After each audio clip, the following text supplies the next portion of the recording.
Thank you all for taking time away from your families on the weekend and joining us today. I'm Dr. Zelensky, and I'll be moderating the first part of the meeting. As everyone gets settled in, please make sure you are on mute during the lectures. If you have any questions along the way, please enter them into the chat box. We'll take questions at the end of each lecture and have a general discussion at the end. You can go ahead to the next slide, Dr. Rhee.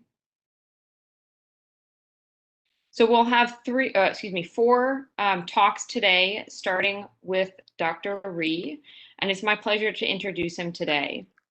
So Dr. Rhee is currently a full professor of orthopedic surgery at the Mayo Clinic in Rochester, Minnesota. He graduated from Grinnell College in Grinnell, Iowa, and obtained his medical degree at the Kirksville College of Osteopathic Medicine in Missouri, where he graduated as valedictorian. He then completed his orthopedic surgery residency at the Mayo Clinic, where he was also awarded the best resident in his graduating class. He subsequently completed a fellowship in hand and microvascular surgery, also at the Mayo Clinic, where he was voted best fellow. He's a member of the United States Air Force, and after completion of his medical training, he became the director of emergency microvascular surgery and ultimately became the chief of hand and microvascular surgery at the San Antonio Military Medical Center in San Antonio, Texas. We're fortunate he chose to return then to the Mayo Clinic, where he now serves as the program director for Hand and Microvascular Surgery Fellowship. He's received a number of awards, both from the Mayo Clinic as well as from several national foundations, including several awards for teaching, humanitarianism, research, and leadership. He's devoted his clinical practice to the care of patients with paralysis, cerebral palsy, and spasticity, and has written many manuscripts and given many talks on the subject. We're all very much looking forward to the talk on the pathophysiology of spasticity in the upper limb and principles of surgical reconstruction. Thanks, Nikki. And Dr. Zelensky was one of our phenomenal fellows who has such a bright career ahead. So thank you. It's great. You could have just said, "This is Peter." So thank you very much for that introduction. Well, thank you everyone for your interest. This is an area of passion for all of the faculty, and you'll hear about the rest of the faculty. You already know all of them. I think we all share this passion for this very, very unique patient population. I thought that I would just start off on understanding the pathophysiology of spastic deformities. Let's see here. First, I thought I would explain what the definition of spasticity is, and specifically upper motor neuron syndrome. Basically, when the immature brain, when you're born, you have these primitive reflexes that are natural. With time, as the brain matures, a lot of these primitive reflexes become quiescent because we develop an ability to suppress or inhibit these upper motor neuron pathways. When you have any type of upper motor neuron injury, any type of brain injury, spinal cord injury, this regulation or this inhibition becomes impaired or it's lost. And that's when we get loss of voluntary movement or even things such as spasticity. Immediately after an upper motor neuron injury, there will be a period of flaccidity, but then some motor tone may come back if the upper motor neuron was not that badly injured. But what you may then end up with is, in this patient here, you can see with a rapid arc of motion, passive arc of motion, the normal spinal reflex becomes so heightened, or even to the point that it's always on or hyperactive. There's a lot of tone there. And that response to a quick stretch is called spasticity, or with slow stretch rigidity. And then you can get firing of muscles that you don't want during a certain phase. And for example, here, when a patient tries to flex their elbow, they may get co-contraction or dyssynergy in their elbow extensors. And so there's a lot that can happen with these injuries to the upper motor neurons. Now, the typical deformities that we see is really because of this imbalance. I tell patients it's like a tug of war where you have agonists that become hypertonic, spastic, or even contracted, and then muscles on the other side that are weak or paralyzed, and that is what tips the joint to go to assume a certain type of position. Now, the common deformities we see is an internally rotated adducted shoulder, flexed elbow, pronated forearm, flexed wrist, clenched fist, and thumb and palm type of deformity. And the reason why these are the common deformities is because those are the typical muscles that are stronger than the antagonists. And so in that tug of war, this teeter-totter, these are typically the muscles that win, I guess, and then create this joint deformity.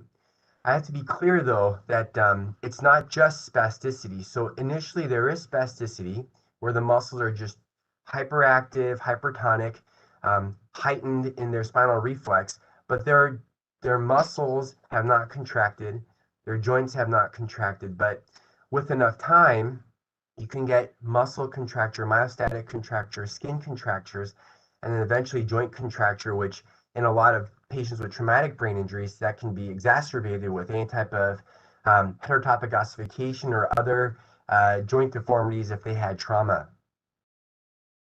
So the question is, how can we as surgeons intervene, or I guess even from a medical standpoint, how do we intervene in these spastic deformities? Well, I like to think about this very simplified spinal reflex, or your afferent and your efferent neural pathways. So normally your muscle, your Golgi apparatus, all these things within your organelles within your muscles give feedback to your brain and say, this is what the muscle is experiencing. And normally in that mature brain, there's a filter, if you will, in the dorsal horn of the spinal cord, and then in this intricate interplay where then it goes back to your efferent pathways down to the muscle to say contract. The classic thing would be if you feel something hot or you step on something sharp, you automatically will pull back because you feel that that stimulus is there. Now, there are muscle-based procedures that we can do to try to, in a sense, reset or make not so heightened, try to think of a better way to say it, to kind of lessen how active these muscles are.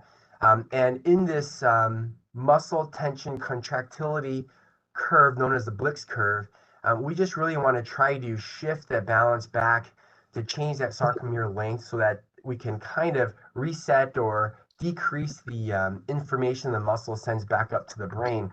And you can do that with fractional lengthening, which is a very strategic cut of the tendon at the overlap of the muscle tendon junction, and that will allow the muscle to lengthen, and it's going to lengthen with the intervening or interposed muscle that's underneath at this muscle tendon junction.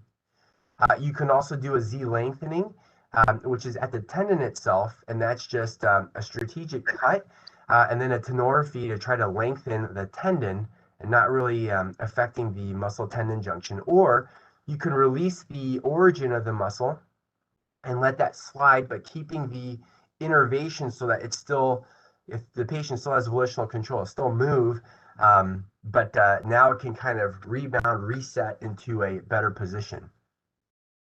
Now, there are peripheral nerve-based procedures that you can do as well. If a patient has no function, you can just cut that reflex arc, which is really the pathology. That's the underlying pathology. So you can just cut that nerve, but you can imagine if they have volitional control, then you'll lose all control there, and so that's reserved only when there's really no volitional control.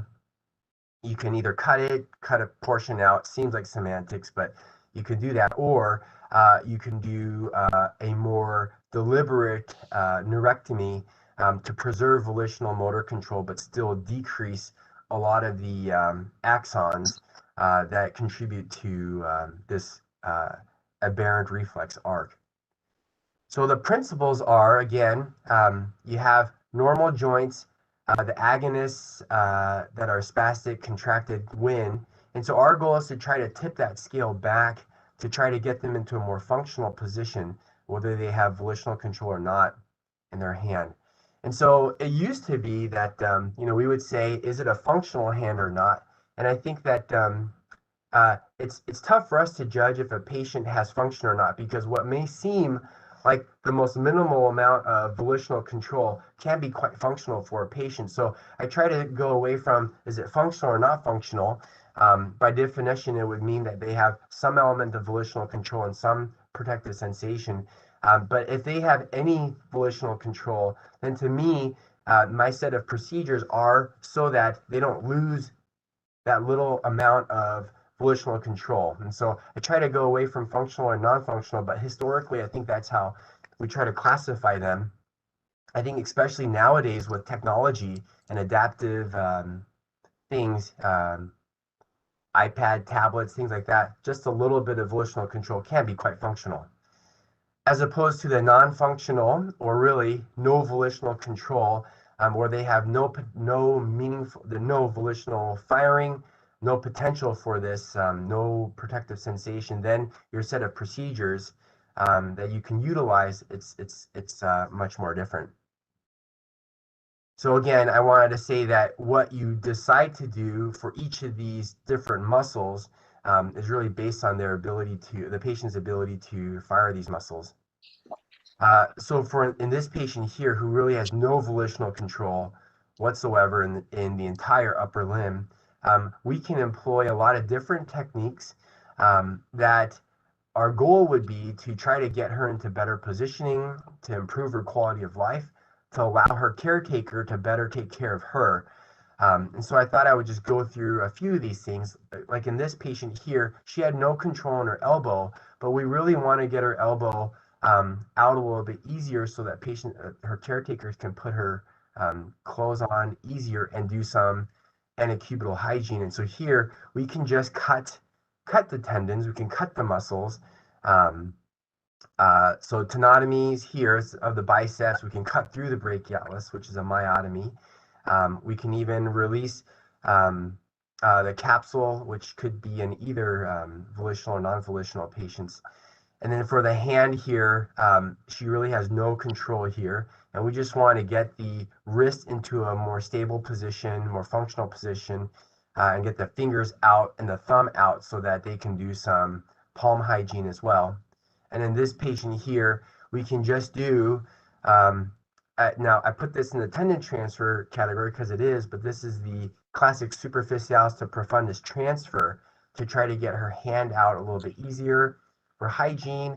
And this is here doing more of a distal tenotomy of her adductor pollicis to get her thumb out. And then we can even cut the nerves to decrease the spastic tone that may cause recurrence. And so in this patient where the hand is going to the right of the screen, here's FCR, you can cut the recurrent motor branch to innervate the FPB. You can cut the recurrent motor branch that goes to all the intrinsic muscles in the adductor pollicis. So you can do that in this patient because she has no control, but we can try to eliminate the neural input, which is giving the spastic tone. And then I think doing those principles, we can try to get the wrist out. I fused her wrist here in this case too. And now we can get her hand. This is 3 months after surgery when we went to go back to do the other hand. We can actually see the benefit of that by using techniques that were targeting her muscles that have no volitional control. Now that's different in a patient that actually does have volitional control, like this young lady who had a brain injury from a tumor excision when she was a child. She has control in her elbow. You can see that she's limited by her spastic agonist in her elbow flexors. Her wrist is flexed. She has minimal but some control in her FCU, and then her thumb and her fingers have minimal control, but again, that may be quite functional for her. So here, this is a different patient, but I just want to highlight that you can do what I call just a muscle release. This is this patient's brachioradialis, where we can find the innervation so that stays intact, but we can release that origin and let that muscle slide, and that's quite powerful in how much correction you can get, but you still leave that patient with their ability to fire that muscle. Otherwise, you can do what I explained before, which is a fractional lengthening, which is can be in whatever configuration you want. You can do transverse of the superficialis in this patient here, or what I like to do if the muscle tendon junction morphology allows, I like to do a step cut type of fractional lengthening, because I think that gives a little better overlap of the tendons as it heals. So you can do that, or you can do the Z lengthening, which is at the tendinous portion, and just doing a Z type of cut and then doing your tenorrhaphy. That gives you, I think, a little better correction, because the amount of correction you can get with a fractional lengthening, I'll go back here, is really dependent upon how much that muscle will allow you to lengthen. And if there's a lot of muscle contracture, you won't be able to get too much correction before you actually get some catastrophic muscle rupture.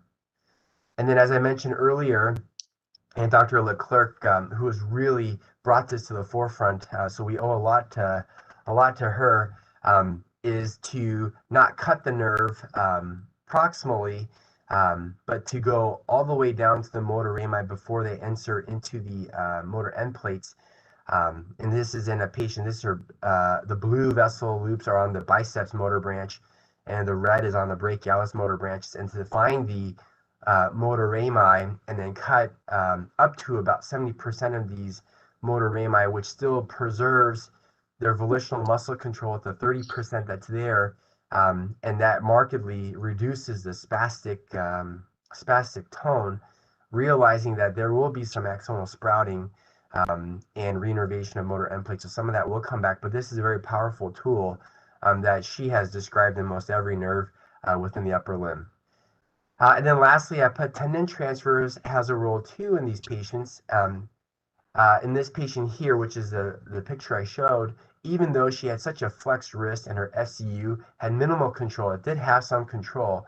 And so after doing muscle lengthenings of her wrist flexors, doing a volar capsular release at a radiocarpal joint, we can transfer her FCU to ECRB, or you can use your ECU if you choose to.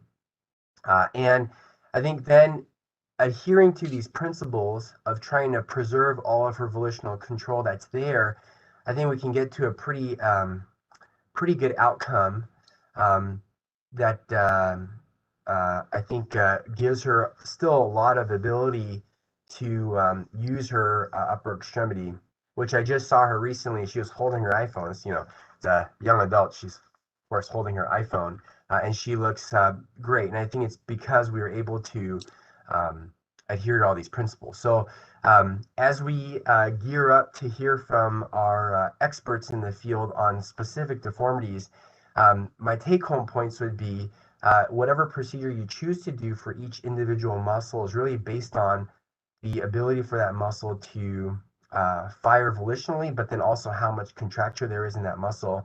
Spasticity in itself can be treated with more peripheral nerve type procedures, because that's the pathology. If there are any type of myostatic contractures, you should work on the muscle. But if you're going to treat spastic deformities, hopefully I highlighted, you have to not treat the spastic muscle, but the contracted muscle, the contracted skin, the contracted joints. So it's all encompassing, that you have to look at all these different factors that go into these spastic deformities. All right, thank you very much. I'll stop sharing my screen, Dr. Zielinski.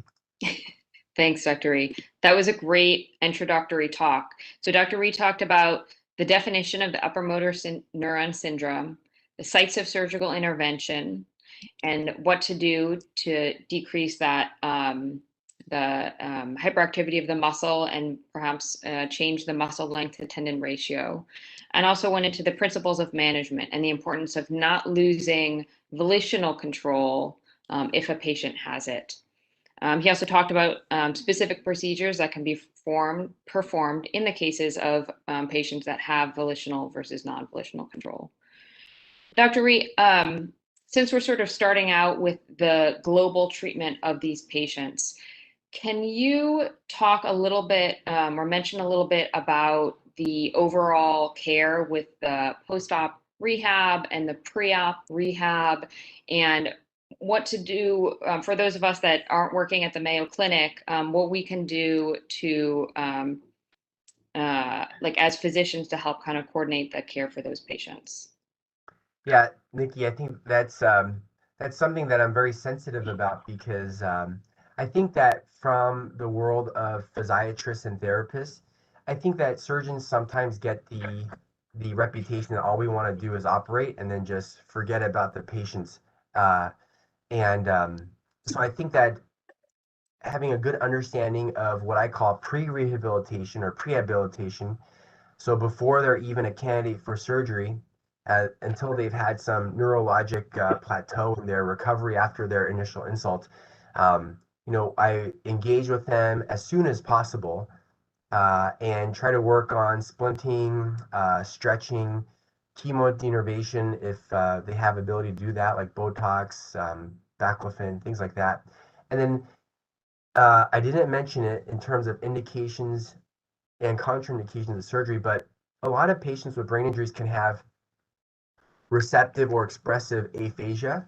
And so I really have to make sure that if they do have a expressive aphasia, they can adhere to any type of protection that I may need from them, or if my procedures are going to require them to do an actual like tendon retraining from tendon transfers, I have to think about that because if they can't understand that, we can't, expect them to do that.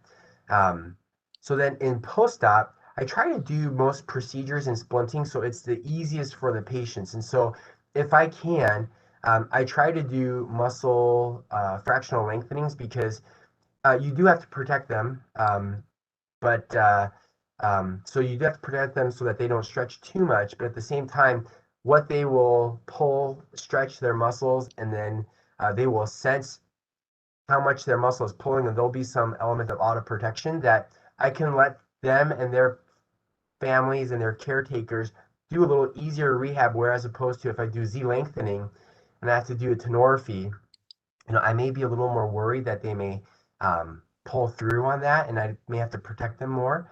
And so I try to think about what the patients can do at home with their caretakers and what resources they have. But for the most part, most of my patients, we keep them in the hospital overnight, and then we have to discharge them the next day. Before they discharge, I have our therapists see them in the hospital, and they go through all the therapy with their family so they can do all that stretching at home. Hopefully that answers your question. Yeah, that was great. Thank you. I think for time's sake, we should proceed to the next speaker. Okay, thank you. Thank you.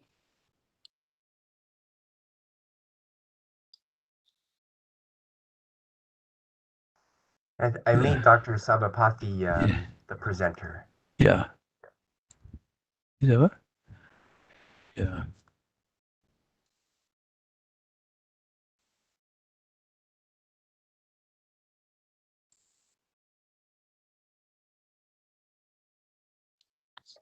It's okay. Yeah. But Dr. Sabapathy, before you start, why don't I do a quick introduction for you, okay? Thank you. My pleasure. My pleasure. Yeah. Dr. Sabapathy is the chairman of the Department of Plastic Surgery, Hand and Reconstructive Microsurgery, as well as burns at the Ganga Hospital in India. He graduated from Stanley Medical College in Madras, India, as the best outgoing student. He did his plastic surgery residency at the same institution and subsequently trained for 2 years at the Stoke Mandeville Hospital, at the Canesburn Hospital in the UK. He also did a hand fellowship at the Kleiner Institution in Louisville, Kentucky, from 1989 to 1990. He serves as the current president of the Asian Pacific Federation of Societies for the Surgery of the Hand, as well as the Secretary General of the International Federation of Societies for the Surgery of the Hand. He has held a number of presidencies, including the Association of Plastic Surgeons of India, the Indian Society for the Surgery of the Hand, the Indian Society for Reconstructive Microsurgery, the International Trauma Care Indian chapter, the Brachioplexus Surgery Group of India. We're very excited today that he will be teaching us about the management of the spastic flexed wrist. Go ahead. Thank you, Nikki, for the introduction. Dr. Peter Rhee has very nicely told about he has nicely set the context and how you decide to do what you do and the principles that are used. And I'm just going to elaborate on how we use the principles what he has taught. So when you see a flexed wrist in a patient with spastic hand, we need to think that across the wrist, not only the wrist flexors pass, but also the finger flexors also passing across the wrist. So it may be the spasm of both the wrist flexors and the spasticity of the finger flexors, and both of them will affect the wrist position. So when you have a functional limitation in the wrist, there are two things. You see the patient child on the left side. That's the problem of the grasp. That means the wrist is flexed, they're not able to hold. And on the right, you find that there is a problem with the release. So that means they are not able to use the spastic fingers. So that's so mainly what we would be talking today is the problem on the left side where you find that there is a wrist is flexed and they are not able, their fingers are extended. That means they have a lot of problem, in grasp. So the same patient, with surgery, it's quite possible the amount of struggle that they have to hold, if you position the wrist nicely, that means they are able to hold it. And what you have done a tendon transfer to augment the wrist extension. The spastic wrist, flexed wrist, I think when we see patients, we find one of the two things they ask us. One is they say that when go socially, our hand looks like gives a paralyzed look. That means they want an aesthetic improvement. That's one. And second, there is a certain amount of functional disability that you have in these patients. And most of the time, what you have is that if the picture on the top, say he is able to lift moderately sized big objects, whereas if you see the pictures down, they'll find difficulty in taking up a smaller object and they have a problem in difficulty in taking a bigger object. See, that's what I find. But then they may be comfortable in taking up an object like this, suppose a moderate size object, they'll be able to take. Whereas if you ask them to take a pen, that means they find it very difficult. I think it takes a lot of time. They take a lot of effort to get this because that's the amount of take. And similarly, they won't be taking up a big objects also take. So if you take a spastic flex wrist, I have found in our experience, it can come up in 5 ways. The hand looks normal, they are okay to okay, there's the mildest of when.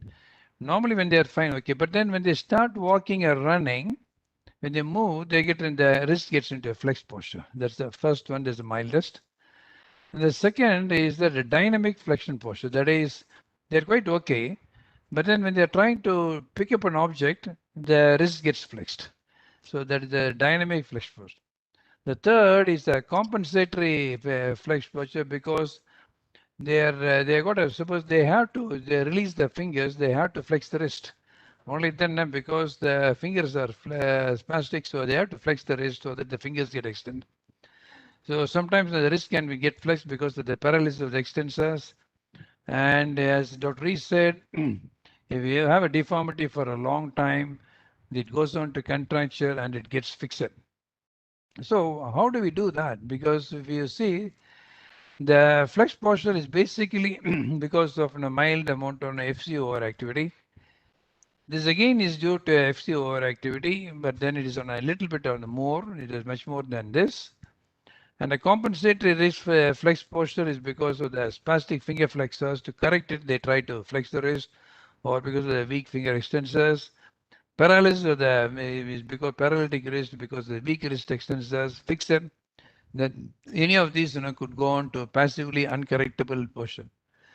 So what do? We just have a sort of an algorithm. What we do is for this we do an FCU tenotomy. I think that should be fine. And here now we do FCU ECRB.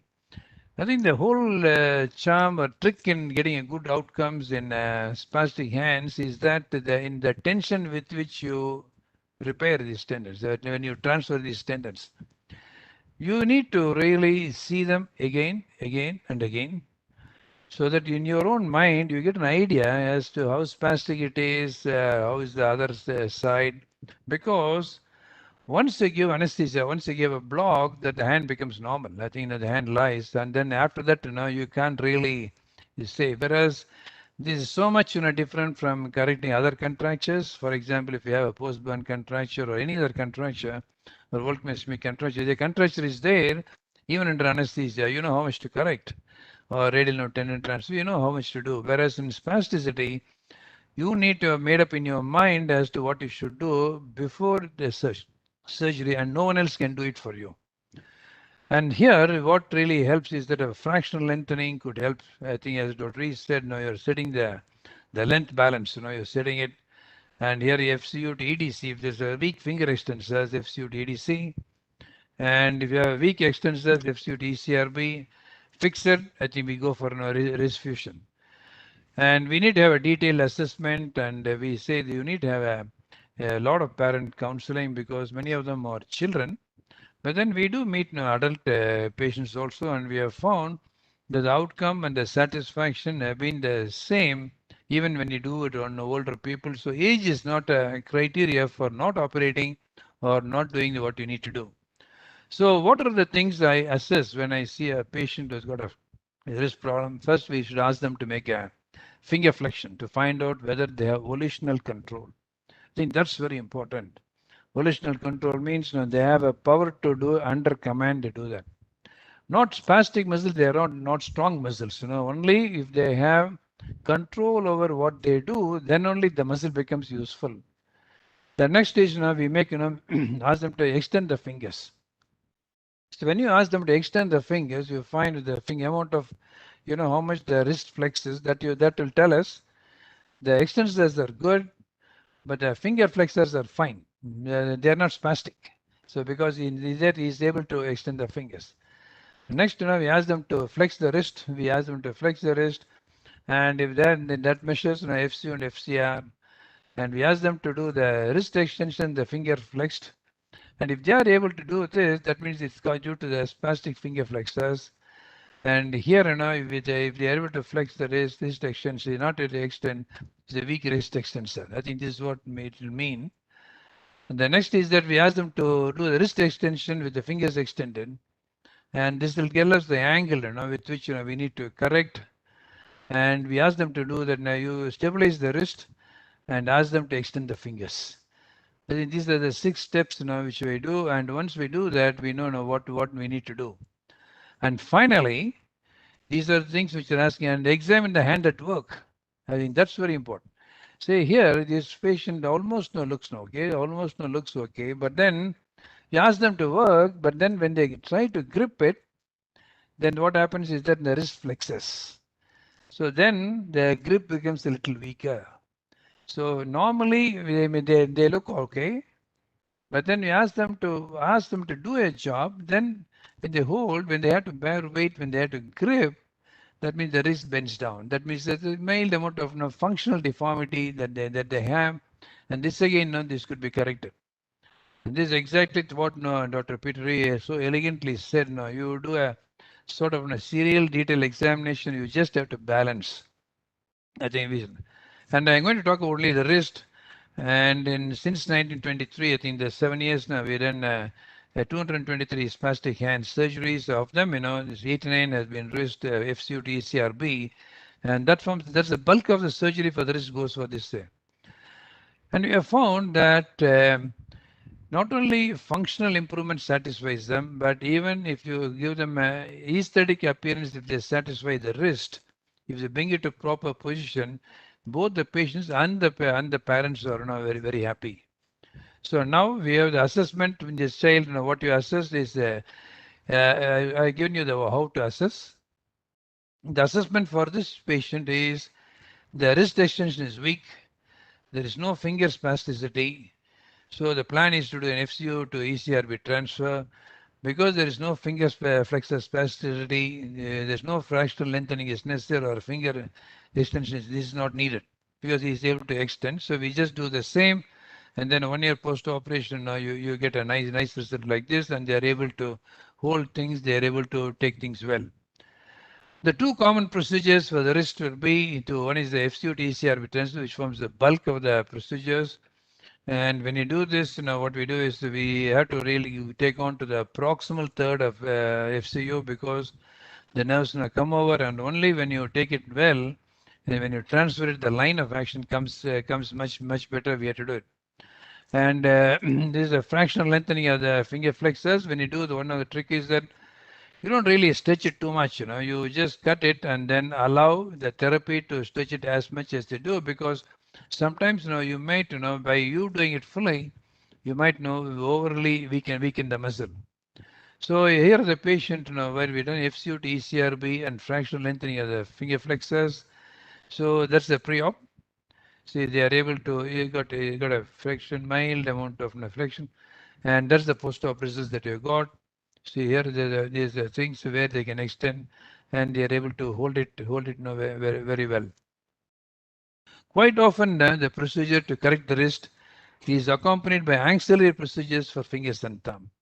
Originally, what we are doing, when we used to do in the early stages of Mercury, I used to do one procedure at a time for one deformity, and thinking that correcting of that deformity will influence the next deformity, so that we will be more accurate to do them. But with gathering experience, we are able to combine all these procedures. So single event, multiple level surgeries, we started doing. Here, the child patient has got a problem. What we have done is we have done a fusion of the, along with the wrist correction, FCUT, ECRB, we have done a fusion of the thumb MCP joint and EPL rerouting. So this is done to just to get the extra power and extra abduction, bringing the thumb out. So that gives no.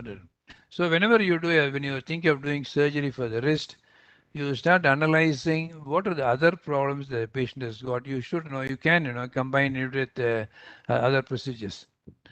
One of the commonest problems that people say is that over a period of time, that when you do this FCUT ECRB, later on they said that you might go into extra extension.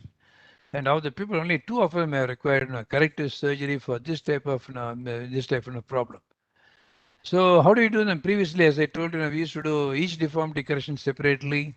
So basis of that was each deformity influenced the deformity of other joints, and we are afraid that correction will influence the status of other joints.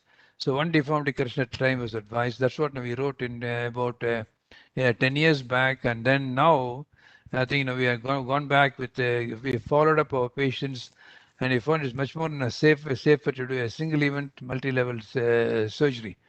So here a patient he's got a wrist problem, but in addition to that, he's got an elbow problem. So for which we have done a pointer release, FCUT, ECRB, thumb release and transfers. All of them, we do it at a single stage, so that they become much better. So here again is another preoperative state you find, and then a postoperative state. Again a single event, multiple levels surgery. So preoperatively, you will find that they have a problem in holding, problem in release, but then all of them corrected. There is a wrist problem. This is the primary problem, but along with the wrist, we have corrected the other deformities too. So correction of the flex spastic rate, I think that's one thing which I feel you got a maximum to gain. I think that's one problem where which you got a maximum to gain. So this patient has had some other surgeries before, but then we thought he's an adult. We thought we'll fuse the wrist. I think we thought we'll fuse the wrist, and that we thought will liberate some of the wrist flexors, FCU and FCR. It will liberate. So what we did was we fused the wrist and allowed the. In addition to that, after that we did some tendon transfers. It really gives an amazing result. We use it adequately. We should be able to give adequate results. So this gives us a very changed life. It gives. So to summarize, what we need to do is that you need to examine in a very stepwise fashion. You need to examine, and you need to repeatedly examine. And even after admission, not only you, I think your team examines, your physiotherapist examine, all of us document. And then after that, we decide as to what we should do. And this has been our algorithm. They present to us in 5 of these situations where it is normal and where you require FCU overactivity, the sternotomy should suffice. And if it's a dynamic flexion posture where we have found a lot of patients, I showed you FCU to ECRB. If it's a compensatory flex posture, if it is due to spastic finger flexors, I think you do a fractional lengthening. If it is due to a weak finger extensors, you do FC to EDC. If there is a paralysis or the extension side is much weak, you do again this. You do this, and if it is fixed, I think you go for a wrist fusion. So with this, we should be able to get a very, very good this thing. I think correcting, making a very wrist stable and nice, it allows us a good platform for the fingers to function. So thank you very much for this opportunity. Thank you, Nikki. Thank you, everybody. Thank you, Peter. Stop share. Thank you, Dr. Sabapathy, for very clearly explaining a common and challenging problem in patients with upper extremity spasticity, as well as touching on the role of single-stage surgery. There's likely a relative consensus regarding the utility of the FCU to ECRB transfer as the workhorse for wrist extension. Yes. And as with most folks on the panel, I will see adults and children with spasticity from a variety of causes. Can you comment about your decision-making in patients who are skeletally immature and have a fixed wrist flexion deformity? Yeah, fixed. We had only very few, I think, where we have really fixed the wrist, and we have done it only in children, usually in adults, as I showed the picture, where we have fused them at the wrist. Sometimes, we find if they are fixed, if they are not going up. In one of those few cases, we had done a proximal carpectomy. We just do a proximal carpectomy, so we still retain motion, and then still and then along with that you do a FCU to ECRB. Then it shortens a little bit, and then gives the power a little bit more. So this sort of jugglery combination, yes, also helped us. Mm-hmm. Thank you. There was a comment from the audience about what's the role of a tendon transfer when you have spasticity, as far as maybe the lack of brain coordination and being able to activate that transfer? So usually, I think we do this tendon transfers. In one of the articles, Michael Tonkin has said, a 6-year-old child who has got not much of other problems like that. No?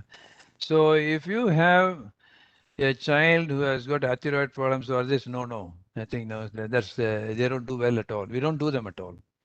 And somebody who has not been able to coordinate well, if you ask me, have you done surgery for them? I have done. And they have benefited. But such children, they really do not know what the problem they have got. But then the real people who are sufferers are the parents. And they find that improving their appearance allows them to open up their hands in socially. And that by itself, aesthetic appearance of the hand in a spastic child who is emotionally and is challenged, that again makes them better, so that their outside activity improves. They are able to take the child to open. They go in public transport. They are not under the eyes of a lot of people.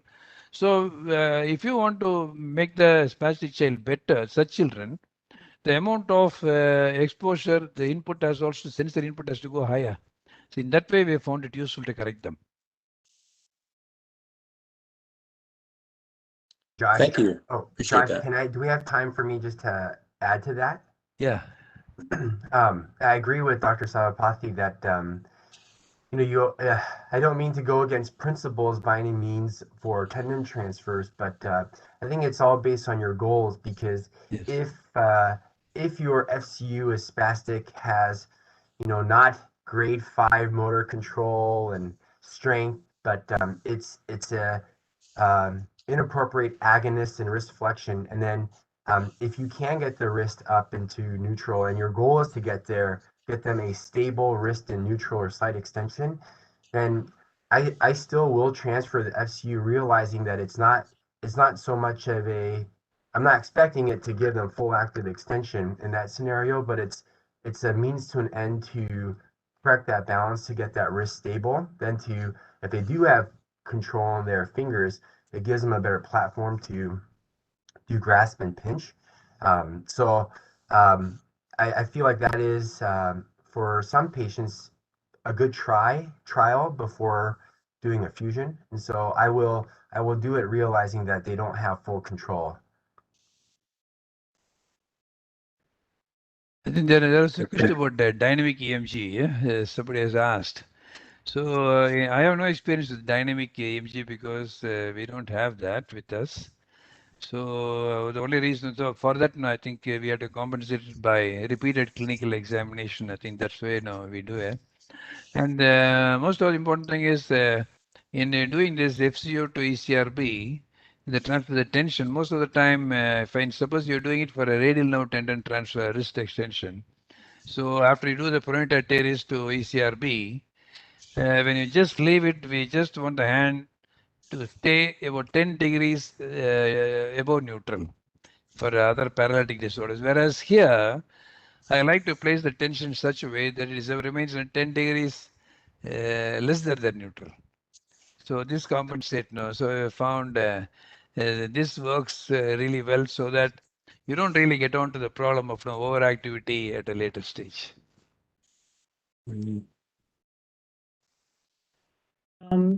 Could I ask you a question, Dr. Sabapathy? Yes. Talking about transferring a spastic muscle like the FCU, more than 30 years ago, Hofer had showed that it was important to decide if this muscle was phasic, had the possibility of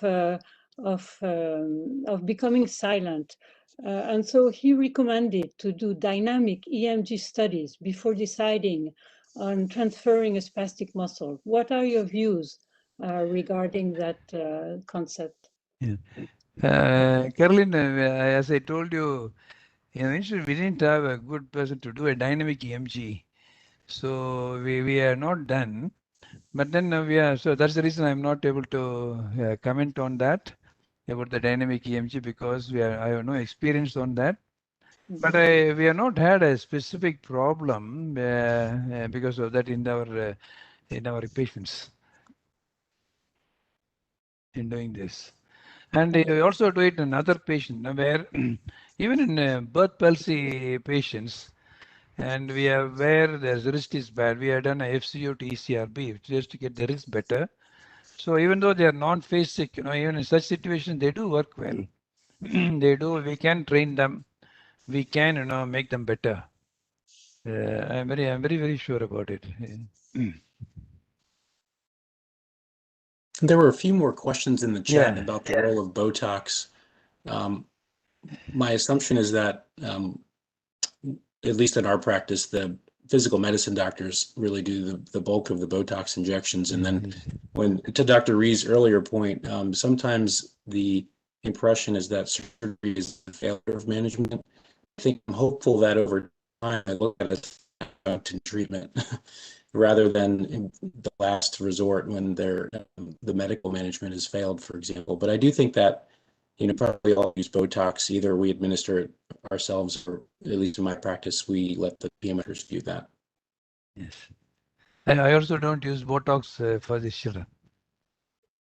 Andreas, do you have a comment? Yeah. I'd like to add one little thing, because many patients who have flexion deformity of the wrist have this problem also due to the ECU, because the ECU becomes a paradox flexor of the wrist when it dislocates palmally. Yeah. And it's a very easy and gaining procedure if you just retransfer this ECU from his flexor position and ulnar deviating position to the ECRB. And I think in some patients you can prevent a wrist fusion just by this very simple procedure, and you don't lose anything. You even spare the FCU for another purpose if you want. Yeah, true, very true, very true. Well, thank you, everybody. Go ahead. Is that Nick? Oh, no, I was just going to say, for the interest of time, let's move on, and we'll have time for discussion at the end as well. Great. Well, our next speaker is Dr. Stefano Lucchina. It's my pleasure to introduce him this morning.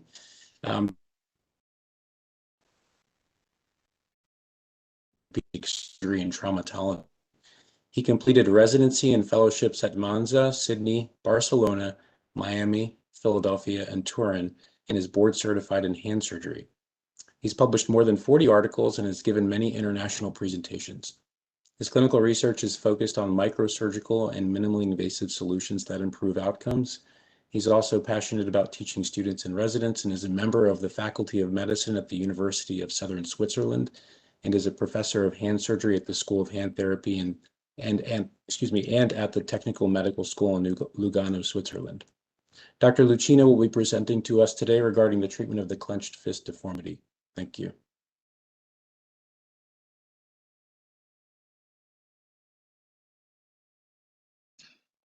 Good morning, good afternoon, and good evening to everybody. Thanks for the kind invitation. I was asked to talk about the management of clenched-fist deformity. In my region, we are living in southern Switzerland. We are not talking just about trauma. So we are a hand trauma center by the FESH, but we are treating also elective patients. Just to give you some ideas about the numbers in Switzerland, the number in the United States, these are the number of, this is the incidence of people affected by stroke and TBI. As you can see, more than 15,000 people every year are affected by stroke and more than 25,000 per year by TBI, but only a few of them come to our office. I'm lucky because close to me there is an important clinical for neurological recovery from TBI and stroke. So I have the possibility of share these cases with physiatrists. The problem, as stated by Botel in Hand in 2018, is that all over the world, these conditions. Stefano, sorry to interrupt you. Can you share your screen? Yeah. There is an option called share in the bottom. Sorry. Perfect. No problem. Can you see? Yeah, okay. Great. Yeah, great. Thanks. Okay. Thank you. So like in most countries all over the world, the problem is that these conditions are underdiagnosed, undertreated.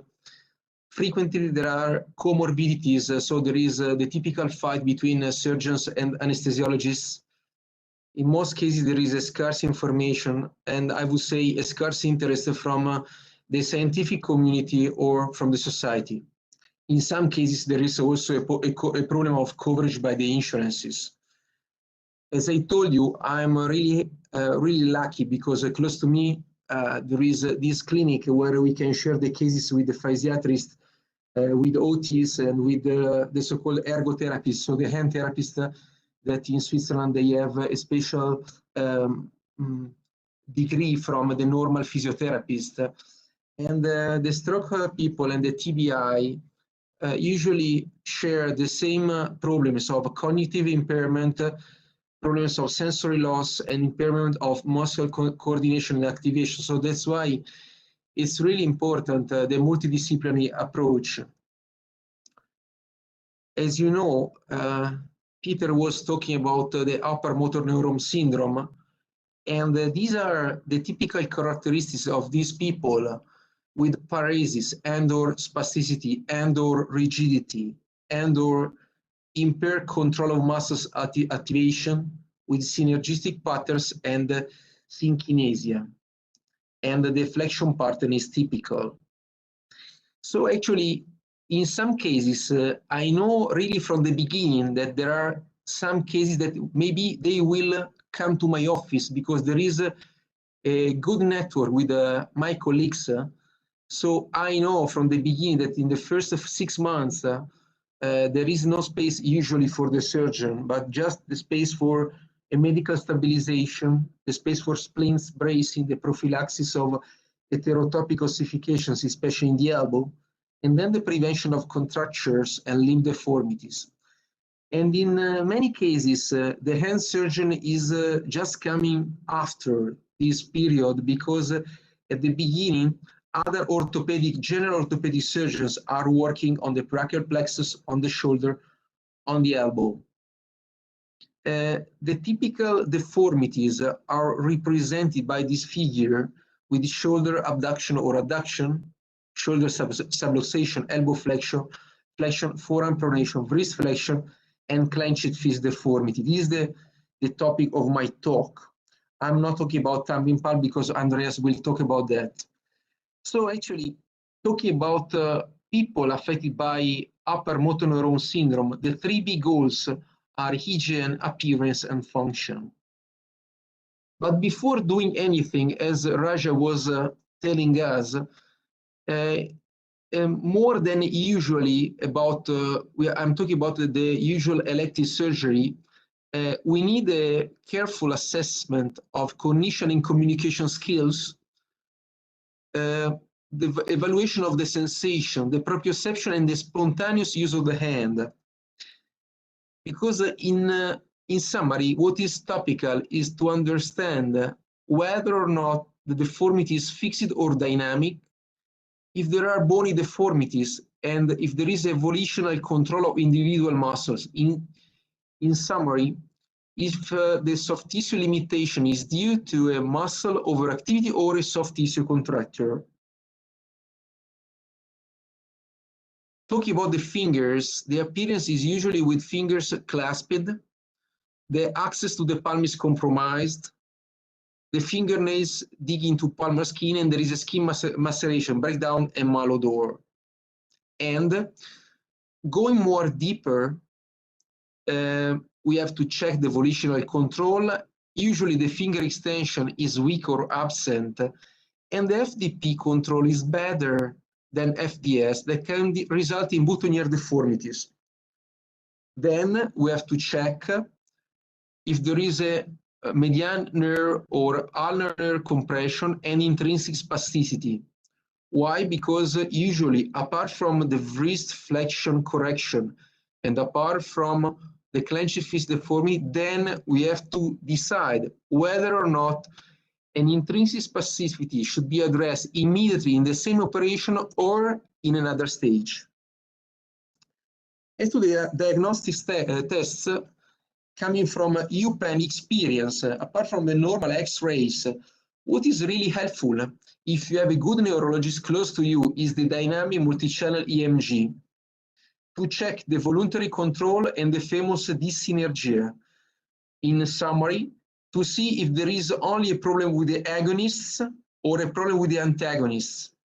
Otherwise, you can or you cannot use one tendon for a tendon transfer, or apart from the fractional lengthening or what we are going to see, you need other procedures on the antagonists.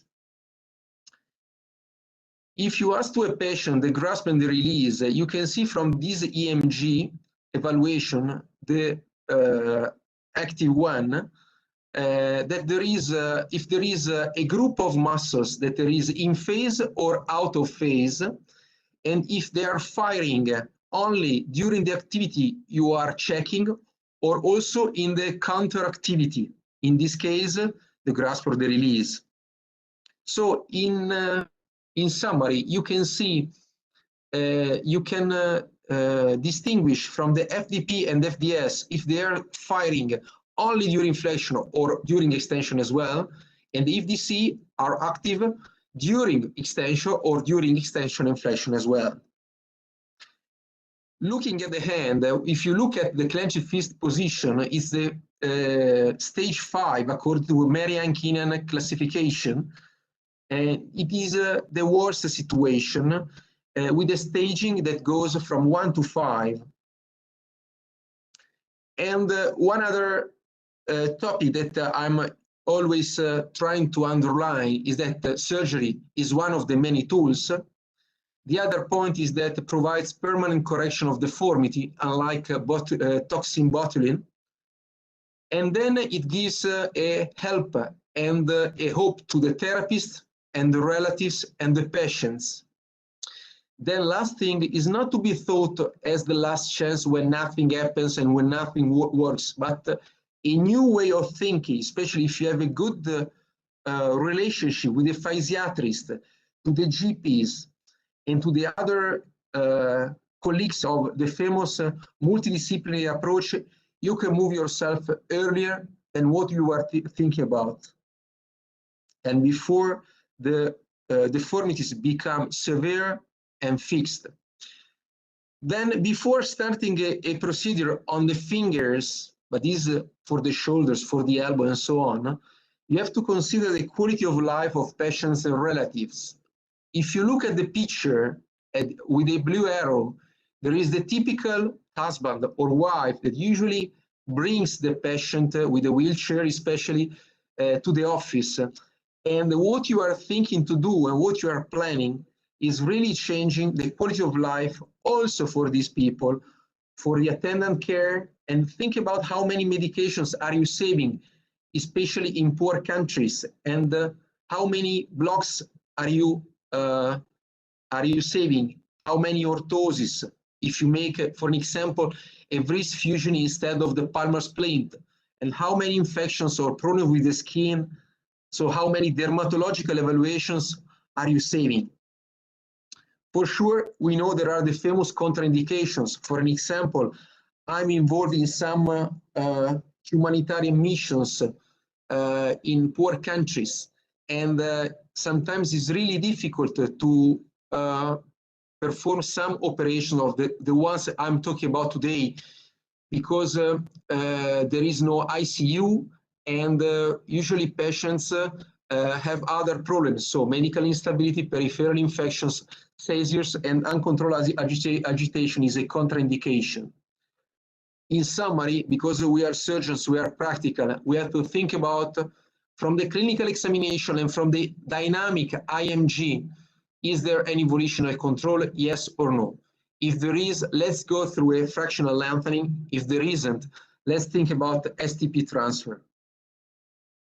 The fractional lengthening is a typical functional operation made by a 10 centimeters longitudinal incision, and usually we open also the distal part of the distal forearm and the carpal tunnel to add other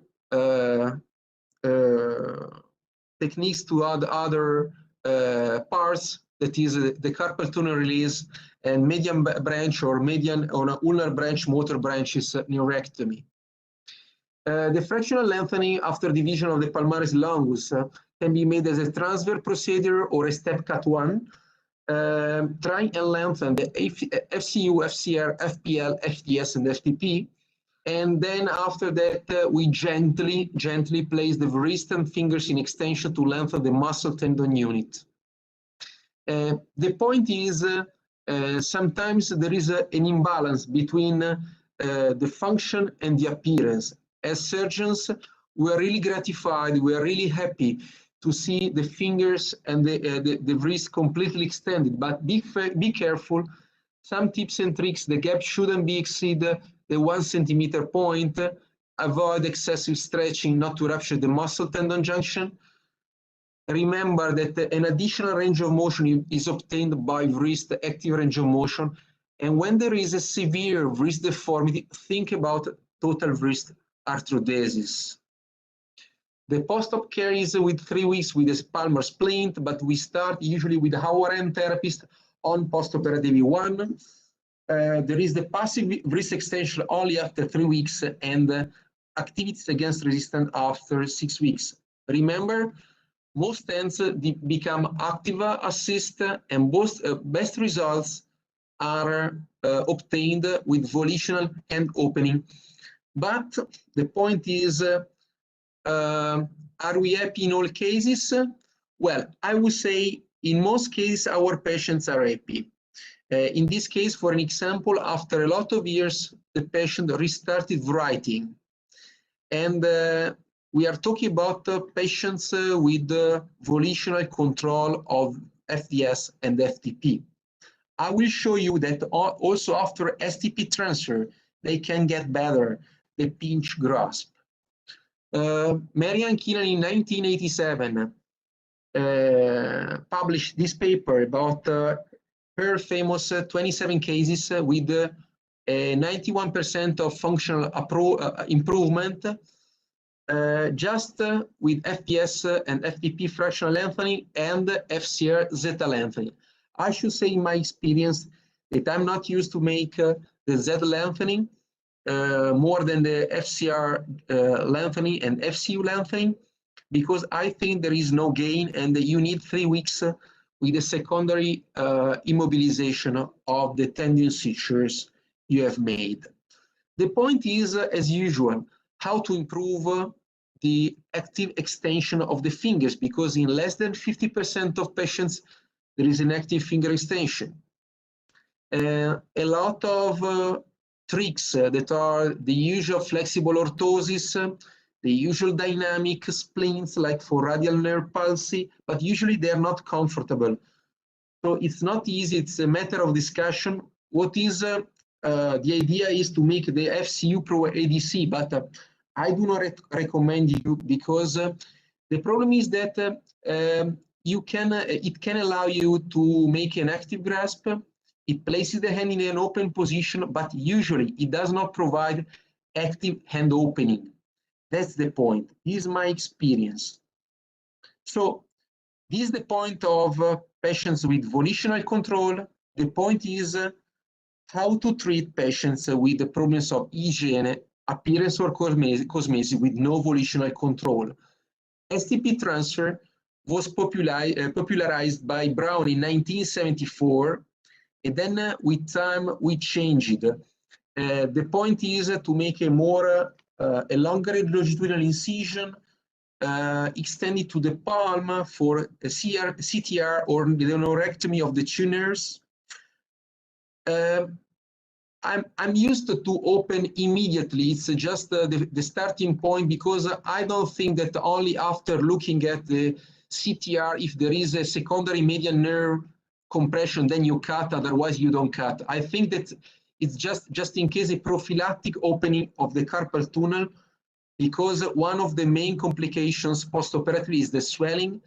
And after the swelling, because of the double incision, I will show you later, you can have a secondary median nerve neuropathy. So in all cases, I open the carpal tunnel. Then the other point is to protect the radial artery, ulnar artery, median nerve, and ulnar nerve. Then we start to identify FDS and FTP. Let's suture the 4 FDS tendon and cut them distally at the level of the flexion wrist crease. And we are used to suture with 3-0, with not absorbable sutures more than 4-0 to be stronger, and then we transect them distally. The same for the 4 FTP tails. We suture them and then we cut them proximally, and then we transect FPL to resuture it in the mass of the flexor tendons. Then we fully extend the fingers, and then there is the femur suturing mass. I would say I was wondering what is the best suture technique to fix the tendons altogether. I don't think there is a big difference. You can make the famous Bunnell type technique, like Bott and Marian Keenan published in 1987. You can make the Kessler type. You can make it side to side. But the point is to fix after opening of with more than 5-10 centimeters in extension the fingers. You have to fix the proximal end of the FDS to the distal end of the FDP. In the end, you suture the FPL to the other tendons.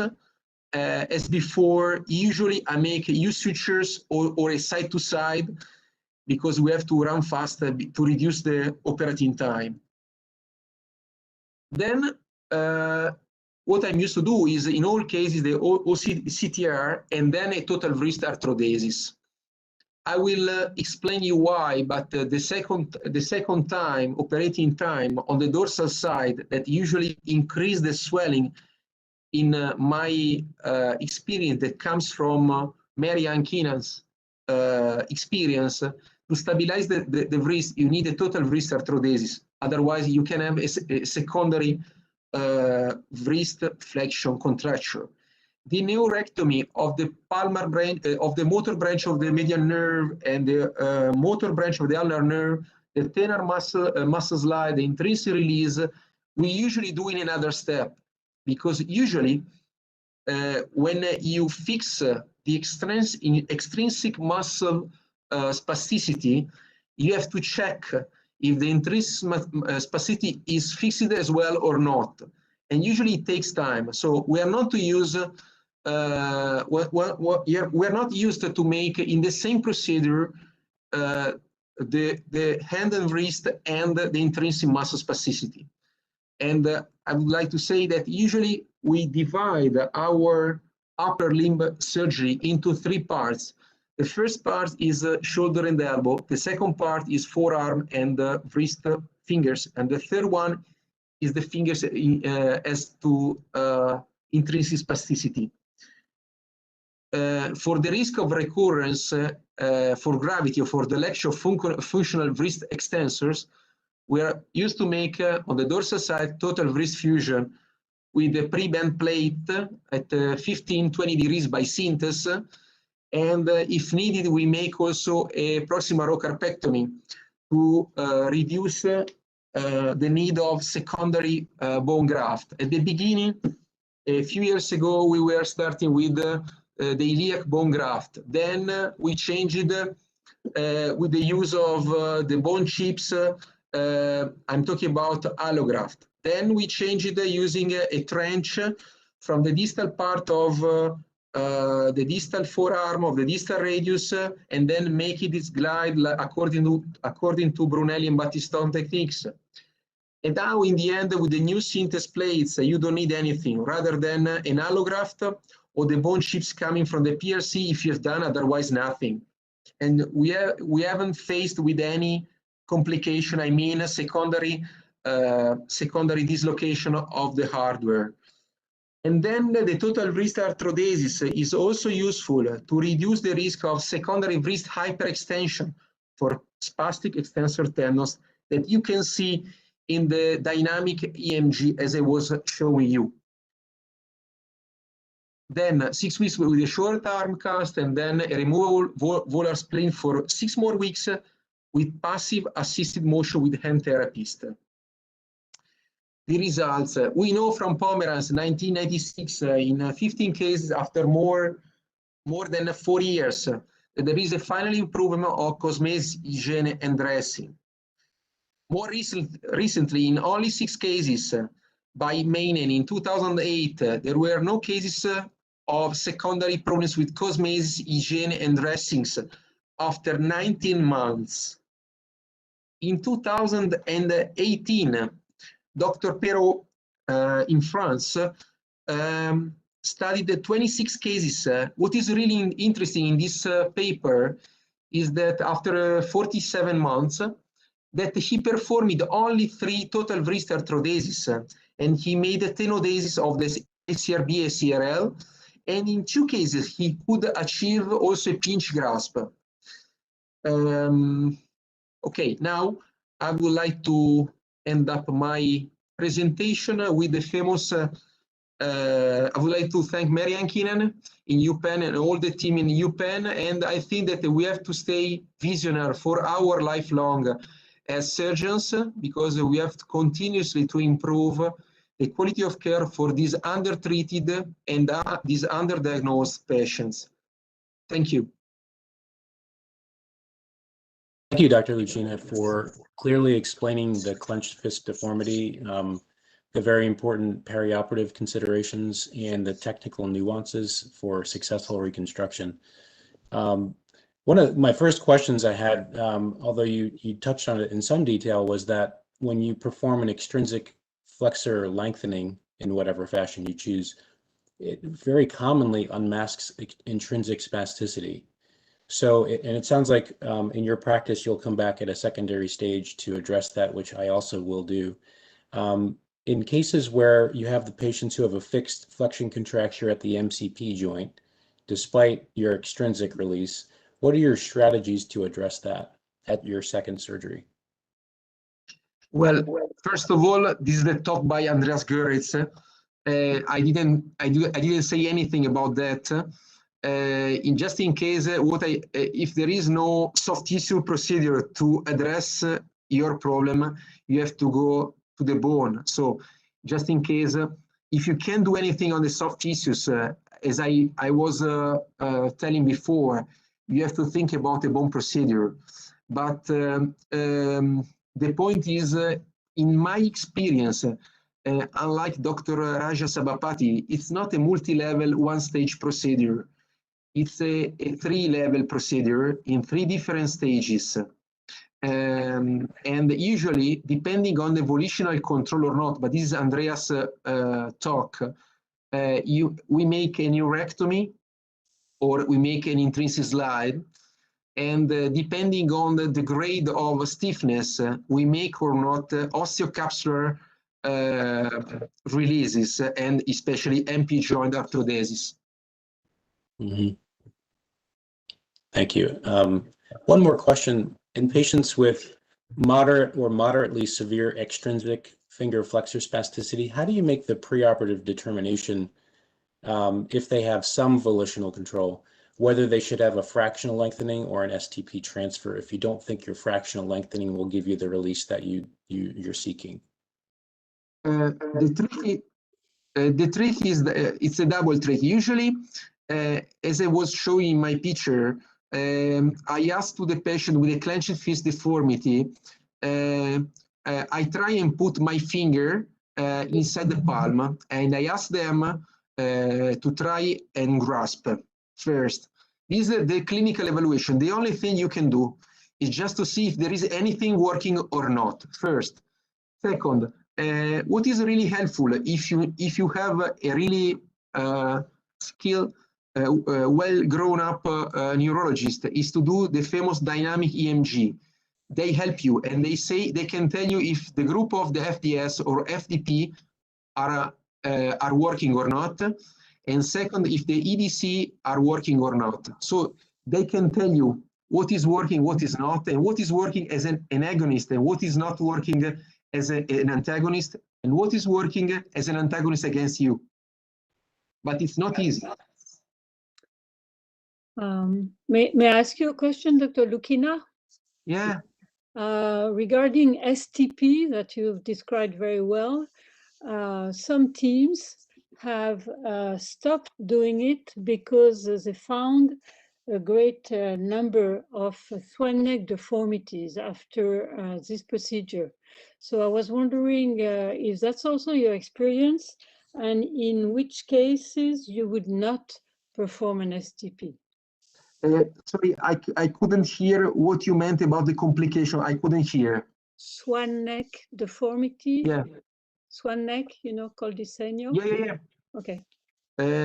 Well, first of all, it depends on why is there any swan neck deformity. The swan neck deformity, usually, in my experience, we have never seen if we are talking about a post-operative complication. What I can see are patients with the swan neck deformity from the beginning. In my experience, what I'm really happy, and Peter has received some pictures from me, is that I'm treating this kind of deformity, not a complication for me, in my experience, with the modified Tonki technique. So actually, I tried and reduce the swan neck and trying and harvesting one lateral band from one side, passing through the head of the P1, and then fixing on the other side. But the problem, you know, is the recalcitrant cases. So first, you have to fix them, and you have to splint them at least for 4-6 weeks. And then second, you have to talk to the hand therapist to be really careful. Otherwise, in 3 months, 6 months, and 1 year, you are really happy for what you've done, but actually you have another deformity. Thank you. And if I may, I would also like to comment on the difficulty of fractional lengthening. You mentioned that sometimes it doesn't give enough.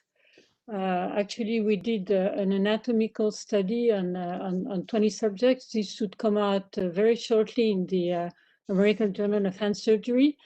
And what we have shown is that it depends on the tendons. Some tendons have a very long overlapping of the muscle and the tendon proper. and some have a very short one. So it's probably wise not to do fractional lengthening of some tendons like the FCR, which has a very small overlapping, and be prepared for other solutions. For example, in the FDS, some FDSs have a long overlapping, some have a very short one. So I think this may solve the problem by being prepared to do something else like a Z lengthening or something. This was just a comment. Thank you. And Caroline, that comment of the STP transfer or STP and then getting the swan neck, I wonder if sometimes it's because in those patients that you choose to do an STP, they have such severe clenched fist deformity, seemingly no volitional control, and you do that. And then if there is an unmasked intrinsic spasticity or contracture, if that drives the swan neck afterwards. Because I feel like if you don't do the STP, because a lot of people, I think, will just cut the flexor tendons and let them just retract. I think that may exacerbate that because then you lose your check rein of your FTS. I wonder. I don't know. I think you probably do know because to me you're the expert in this. Well, I'm no more expert than you are, but I do agree. I think that you must be very careful and check those patients prior to doing an STP, because if they have an hyperlax PIP joint, I think either you should not do it, or what I do in those cases is do a tenodesis of the distal end of the FDS, which has been cut. Instead of letting them slide, I tenudate them to the FDP, and that usually solves the problem. But you really need to examine them carefully prior to doing the STP procedure. Well, thank you for that discussion. It sounds like we sort of landed on an agreement between Dr. Leclerc and Lucchina with regard to the treatment. It's just a matter maybe of timing of when that's done. Well, our next speaker and our last speaker this morning, afternoon, and evening, depending on where you are, is Dr. Gohritz. It's my pleasure to introduce him this morning. He's trained broadly in Germany, Sweden, and Switzerland, and is certified in both plastic surgery and hand surgery. Since 2013, he's practiced at the University Hospital in Basel, Switzerland, where he's been extremely academically prolific. He's published greater than 100 articles and 50 book chapters, and to our great benefit, he has also given more than 150 presentations. His main interests are the treatment of chronic nerve-related pain, paralysis, and reconstructive hand surgery, among others.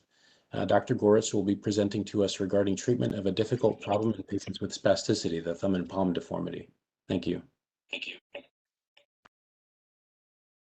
Thank you very much for this introduction. Can you hear me? I cannot share my screen, but Peter has my slide. Can he show them, please? Yes, I can. Yeah, Dr. Andreas, I made you as a presenter. Would you try once sharing your screen? There's an option called share in the bottom. Yeah, but it doesn't work because the WebEx does not accept my computer system. I tried it, but it didn't work. Yeah, I can share. Over phone now. I can share the screen. If you can make me the presenter, I can show. Yeah, Dr. Rhee, I made you as a presenter now. Perfect. Okay. Thanks. Andreas, just tell me when to advance. Okay, I can see it.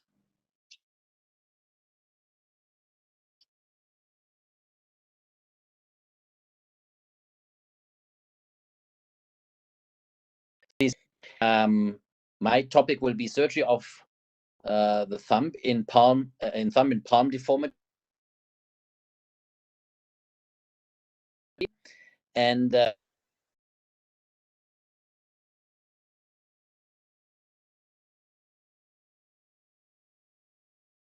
Can anyone else hear Dr. Gohritz?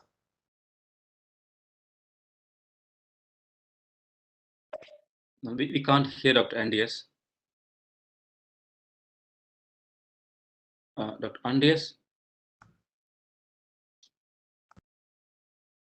We can't hear you.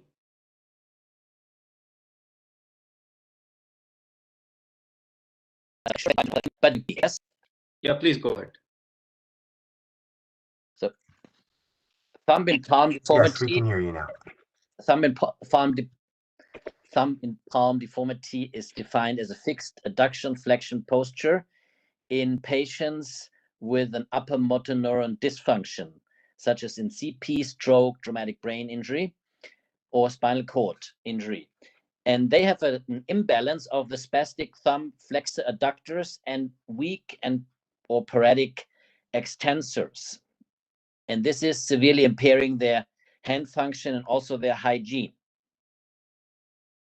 If we look at the anatomy and the pathogenesis, the adductor pollicis is the mostly spastic muscle, and together with the first dorsal interosseous, they cause the first web space contracture. If the FPB is also spastic, this can lead to an MCP flexion deformity. And if both the adductor pollicis and the FPB are spastic, the thumb is lying across the palm. There's also an extrinsic muscle that can be spastic, the FPL, and this may add an IP flexion deformity. As I already mentioned, the weak or paretic thumb extensors and abductors will also contribute to the malpositioning and malfunction of the thumb. This has been classified several times, which you see in this slide. The most famous classifications come from Dr. James House and Dr. Michael Tonkin. They separate a simple deformity due to intrinsic spasticity from an extrinsic deformity caused by the FPL and a combined form. And Dr. House also classifies an own category if the patient has a compensatory hyperextension of the MP joint due to an MP joint imbalance. Diagnostically, the examination, the clinical examination is of highest priority, and we can add selective nerve blocks to differentiate between spastic and non-spastic muscles, and we can also add electrophysiological testings and even dynamic electromyography, as has been already mentioned. If we do an X-ray, we may see causes of thumb joint instability or growth disturbances. Non-operatively, these patients can be treated using occupational therapy, orthosis, or tone-reducing medication, such as botulinum toxin. The surgical options to correct thumb and palm deformity include procedures to release the spastic muscles, operations to widen the first contracted web space, procedures to augment the weak abductor and extensor muscles, and joint stabilizations. The release procedures include static procedures of the first web skin and fascia, which are released, and procedures regarding the intrinsic muscles. We can do a distal tenotomy of the adductor pollicis, or we can release its origin in the palm. We can also release the first dorsal interosseous muscle or the FPB. And if there's an extrinsic component to the deformity, we lengthen the flexor pollicis longus muscle. Dr. Matev from Bulgaria has invented the muscle slide procedure, which is a release procedure in the palm not only regarding the adductor pollicis, but also the flexor pollicis brevis and the abductor pollicis brevis, about 2/3, and also the first interosseous muscle. And this has several advantages because, for example, the function of the adductor pollicis can be partly preserved if it is only partly released from the third metacarpal.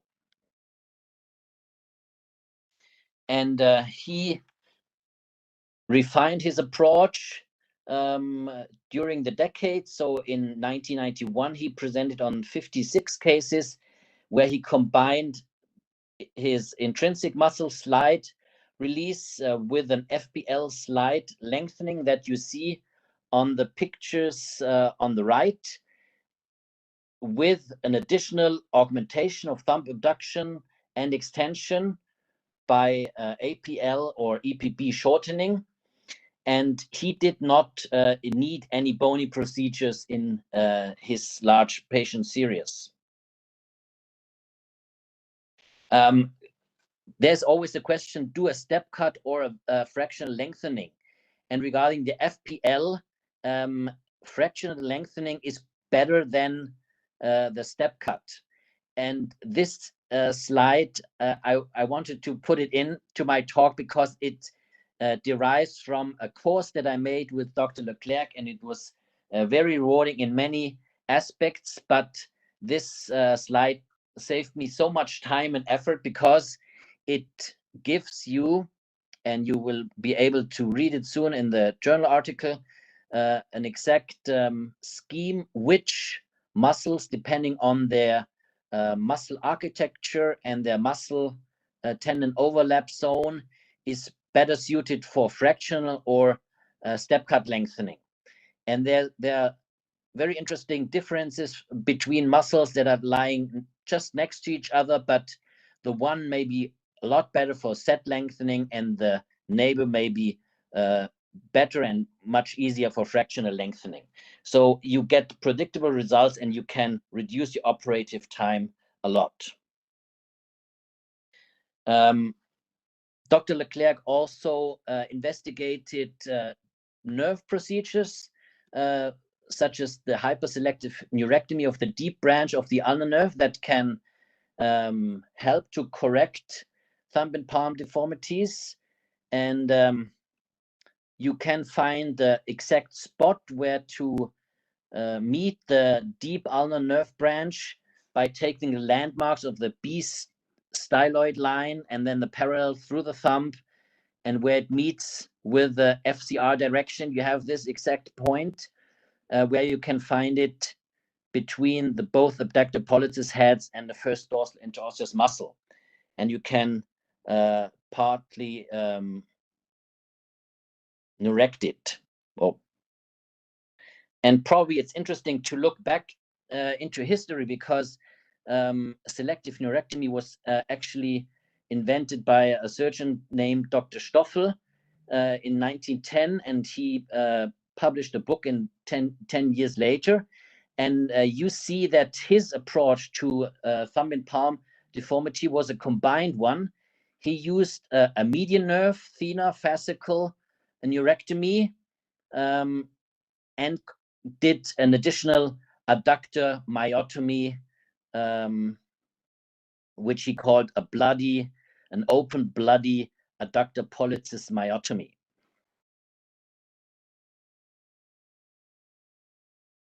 Regarding first web space widening, the classic procedure is the 4-flap 60-degree setplasty. But as you see in this slide that I took from a book chapter by Dr. Slotolov and Kozin, if you need more skin, you can also advance it from the dorsum aspect of the hand or from the index called a stiletto skin flap, or you can combine both procedures into even better gain of skin.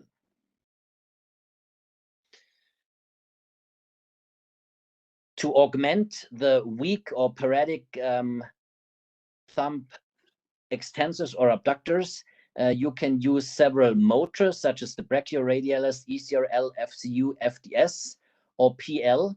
You can directly transfer them, such as ECRL to EPL or BR to EPB, or you can come from the side using the PL, or you can even make a flexor like the FPL to an abductor in the FPL abductoplasty. And another interesting procedure is the EPL rerouting procedure that was initially described by Dr. Mansky, who was the editor of the American Journal of Hand Surgery. And he rerouted the EPL from the third extensor compartment after division into the first extensor compartment. And some years later, about in 2006, I think Carlson and other authors have in a way made the procedure easier by simply creating a new EPL pulley after rerouting the tendon using a slip of the extensor retinaculum or the EPL, which you see in the picture below on the right side. To stabilize the thumb in hyperextension, the hyperextended thumb, you can use tenodesis or capsulodesis, but these will slacken over time. So Sankoli has described a sesamoid capsulodesis, which is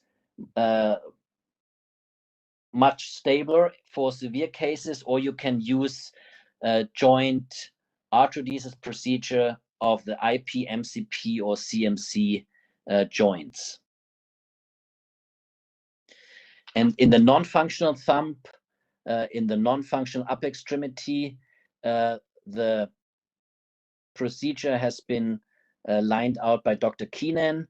She uses a standard palmar incision and can do a simultaneous STP transfer with a carpal tunnel release and then reach both the ulnar motor branch and transect it, and also the recurrent median nerve and transect it,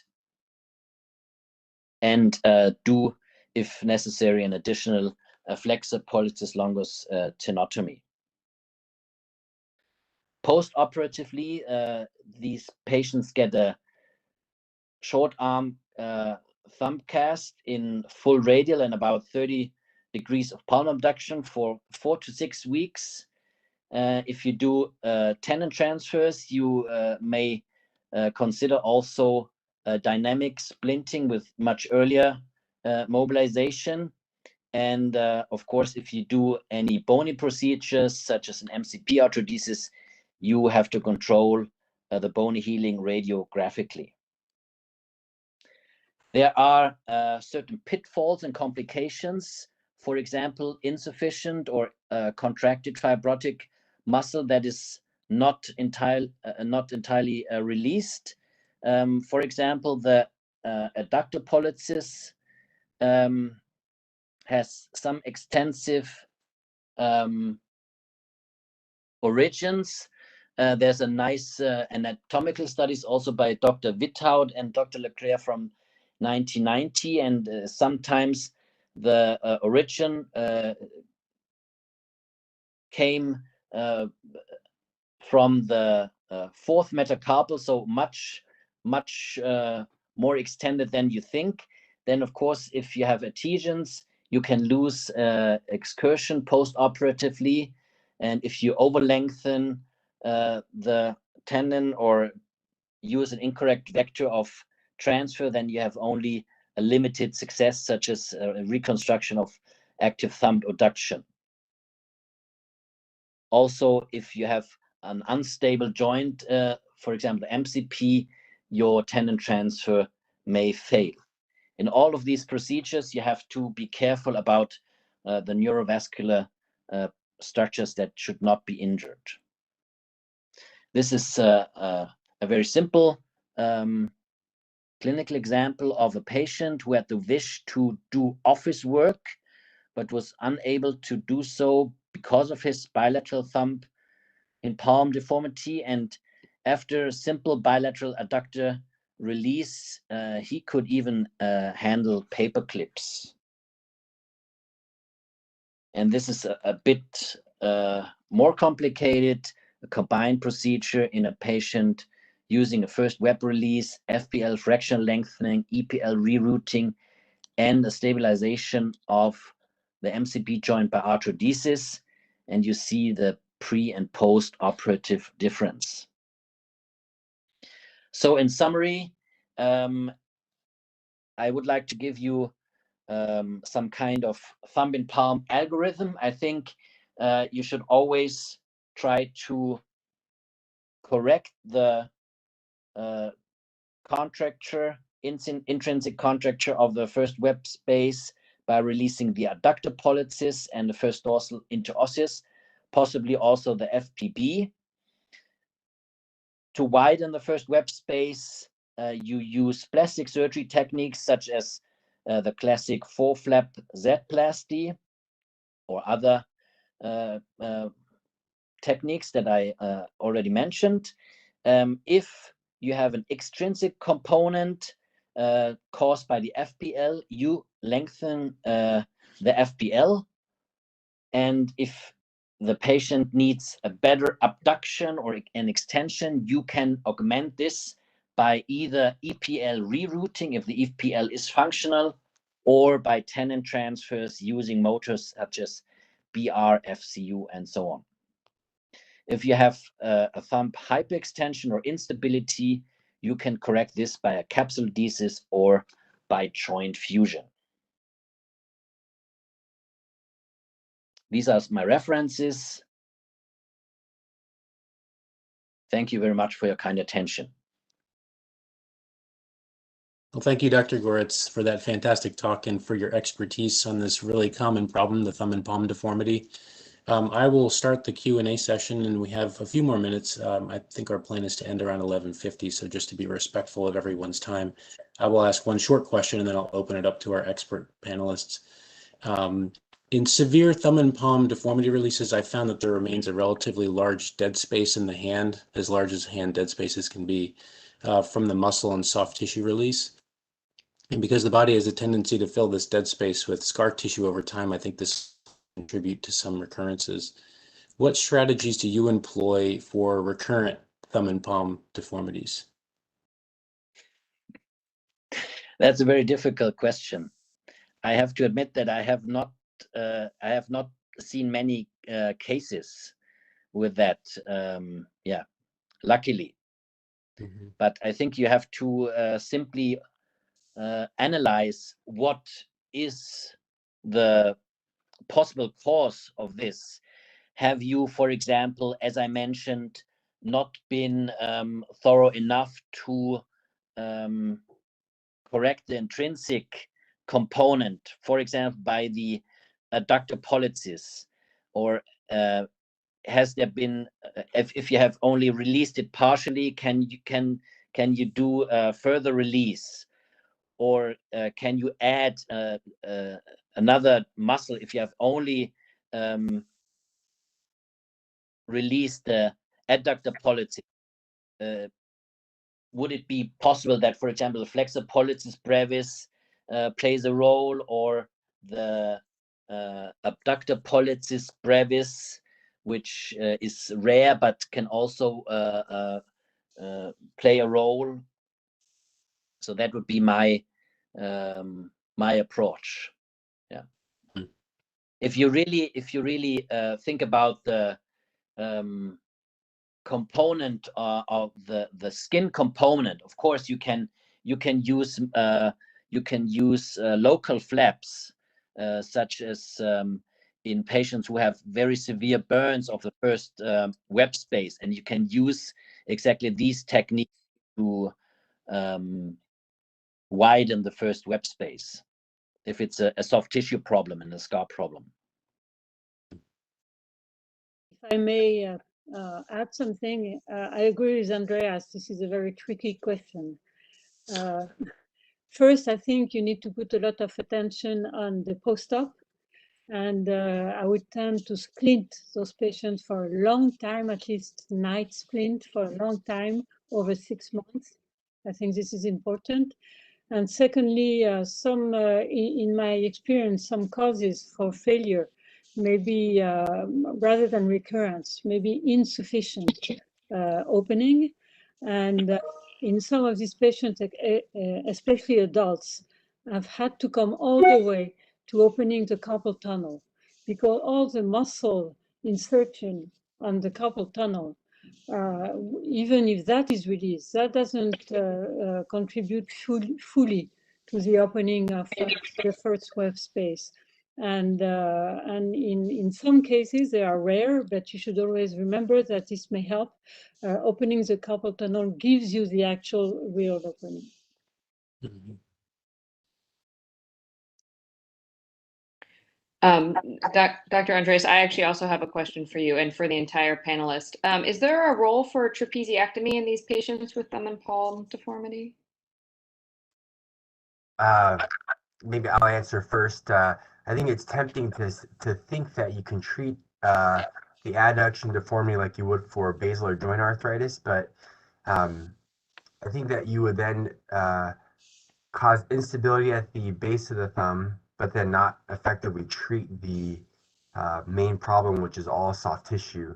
And that's why Matev, partly described not relying on bone procedures if you can, but really to have an understanding of all these different contributions of the agonists and antagonists, and applying his principles of taking care of contracted agonists and supplementing antagonists. I never have. I don't know if the other faculty have. I've never done a trapeziectomy.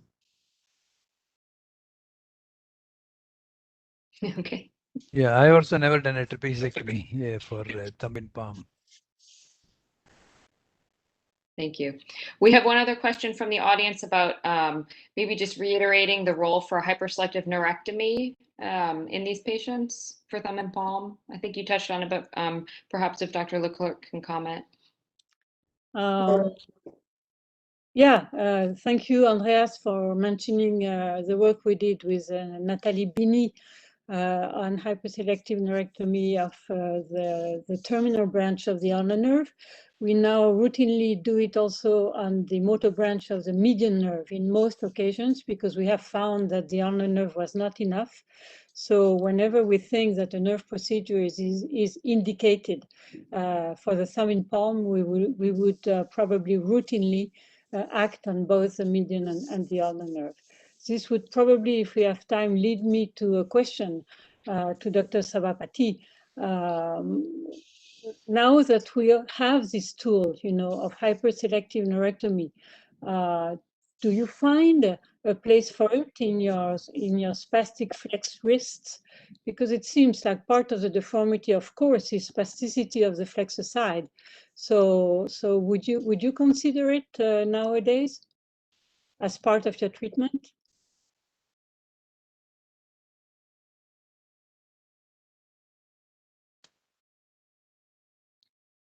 We can't hear you, Dr. Sabapathy. No, sorry. We have discussed it along with my colleague, Praveen. We used to discuss it, but we have never done so far hyperselective neurectomy. I probably know we'll think about it in course of time. I know we're supposed to wrap up at 11:50, but I can't resist asking this, having this expert panel here. Dr. Leclerc, so when faced with patients who, for example, could be a candidate for a musculotendinous lengthening or a fractional lengthening or a hyperselective neurectomy, how do you make that determination of which to use? No, can I answer? Yeah. I would say these are not the same indications. Neurectomy is more directed to spasticity, whereas fractional lengthening or any kind of lengthening is more directed to contracture. So this is why in our examination, we put so much care in differentiating what belongs to the spastic component with all the maneuvers that you do. And we have been quite happy with the tardier examination. I think this nowadays is mandatory, must be part of your examination. Rather than the Ashworth scale, the tardier scale is helpful. And what belongs to the contracture. Botox can be helpful in deciding if you are, uncertain what belongs to contracture will remain after Botox and what belongs to spasticity will disappear. And maybe you need to associate both of them. Maybe there is spasticity and contracture. And the elbow is a good example. Elbow flexion contracture doesn't come by itself. It comes as a result of spasticity of those muscles. And after having several recurrences after just release of the muscles, then we started thinking, well, maybe we need to deal with the first cause, which is spasticity. And now very often when the spasticity is relatively severe, we do neurectomy of the nerves, namely the musculocutaneous nerve and the radial nerve, and release of the contracture. You should not put one against the other. They may need to be associated depending on your clinical examination. Sorry, this was a long answer for a short question. Do we have time just for me to ask Dr. Leclerc one quick burning question that I have? Please. I agree with everything that you've taught us. But when we address the muscutaneous branches to the biceps and the brachialis, which in most patients 50% is radial nerve innervated, and then the brachioradialis, I've tried to do hyperselective neurectomy, but that it hasn't been as clear of an anatomy in terms of finding the motor array mine, so I rely on fractional lengthening for the BR. Do you have any experience in addressing all the three elbow flexors by doing hyperselective neurectomy of the radial innervated portion of the brachialis and then the brachioradialis? That's a very good question. Again, it's experience which has taught us to do more. And in a number of cases, we had to go back after doing only the musculocutaneous nerve because the brachioradialis was still very spastic. And a number of these patients, especially those young patients, those cerebral palsy patients, what they hate is this attitude, this dynamic flexion of the elbow.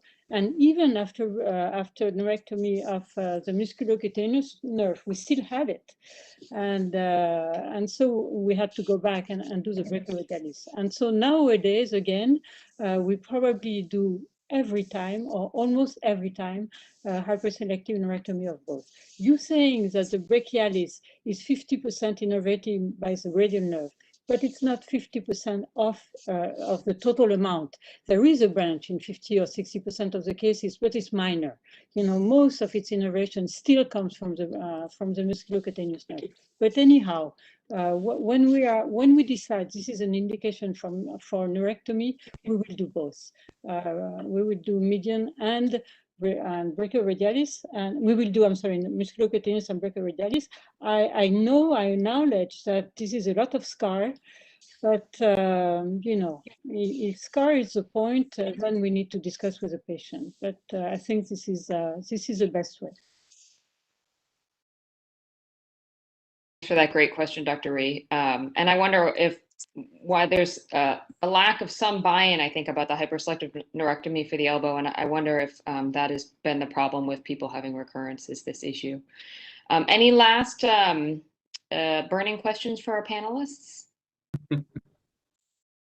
All right, in that case, I think I'm going to end the meeting here. Thank you so much, everyone. I know personally I learned a lot from all of you, and I really appreciate everyone taking time on the weekend to have this conference. Thank you, Nikki. Thank you very much. It's great seeing everyone. Thanks a lot. Bye-bye. Bye-bye. Have a nice weekend. Thank you. Thank you.